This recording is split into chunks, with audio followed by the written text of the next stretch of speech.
السلام علیکم ورحمۃ اللہ وبرکاتہ۔ کچھ لوگ جب جماعت کے ساتھ نماز پڑھتے ہیں تو امام سے پہلے ہی وہ تکبیر کہہ کے تکبیر تحریمہ کہہ کر ہاتھ باندھ لیتے ہیں، یعنی ابھی امام نے تکبیر تحریمہ شروع ہی کی تھی تو اس نے فوراً تکبیر کہہ کر ہاتھ باندھ لیا، یعنی امام سے پہلے اپنی تکبیر پوری کر کے ہاتھ باندھ لیا۔ اگر کوئی ایسا کرتا ہے تو کیا اس کی نماز درست ہوگی؟ اور اگر کسی نے غفلت سے یا جلد بازی میں ایسا کر لیا تو اب وہ کیا کرے؟ کیا وہ پھر سے اپنی تکبیر درست کر کے امام کے ساتھ جماعت میں شریک ہو سکتا ہے؟ آج اسی مسئلے پر ہم تھوڑی سی گفتگو کرنے والے ہیں، تو آئیے جانتے ہیں کہ اصل مسئلہ کیا ہے۔ محترم ناظرین، میں ارشد جمال اشرفی اور آپ دیکھ رہے ہیں ہمارا چینل دینی پیغام۔ اگر کوئی شخص امام سے پہلے ہی نماز شروع کر دے، نماز میں داخل ہو جائے، تو اس کی حقیقت کو ایک حدیث کی روشنی میں جاننے کی کوشش کرتے ہیں۔ یہ امام مالک رحمۃ اللہ تعالی علیہ کی روایت ہے جو صحیح بخاری اور صحیح مسلم میں بھی موجود ہے۔ حضرت ابو ہریرہ رضی اللہ تعالیٰ عنہ بیان کرتے ہیں کہ اللہ کے رسول صلی اللہ تعالیٰ علیہ وسلم نے فرمایا، امام کو تو اس لیے مقرر کیا گیا ہے تاکہ اس کی اقتداء کی جائے، لہٰذا جب امام تکبیر کہے تب تم لوگ تکبیر کہو۔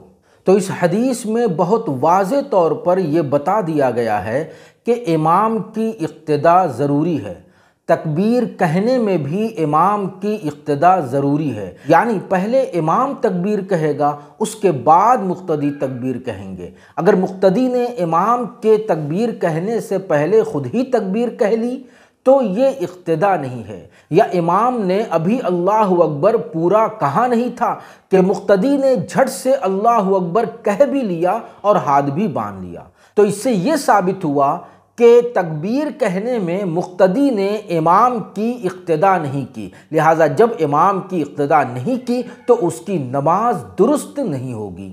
اگر مقتدی نے اسی طرح اپنی نماز پڑھ لی، اپنی نماز پوری کر لی تو اس کی نماز ہوگی نہیں، لیکن اسے خیال آیا کہ میں نے امام سے پہلے ہی اللہ اکبر کہہ لیا ہے، تو اس وقت اسے یہ کرنا ہوگا کہ امام کی اقتداء میں نماز میں داخل ہونے کی نیت سے وہ دوبارہ اللہ اکبر کہے۔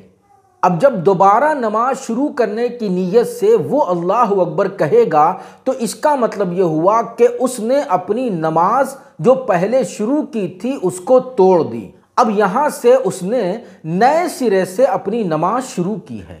اگر ایسا وہ کر لیتا ہے کہ نماز میں داخل ہونے کی نیت سے دوبارہ وہ اللہ اکبر کہے تو اب اس کی نماز درست ہوگی اور اس طرح وہ اپنی نماز پوری کر سکتا ہے۔ یہ جو کچھ میں نے بیان کیا ہے اسے فقہ حنفی کے ایک بہت بڑے مجتہد امام سرخسی رحمۃ اللہ تعالی علیہ نے اپنی کتاب المبسوط میں ذکر کیا ہے۔ امید ہے کہ یہ مسئلہ آپ نے اچھی طرح سمجھ لیا ہوگا۔ ثواب اور اصلاح کی نیت سے اسے شیئر کرنا نہ بھولیں۔ والسلام علیکم ورحمۃ اللہ وبرکاتہ۔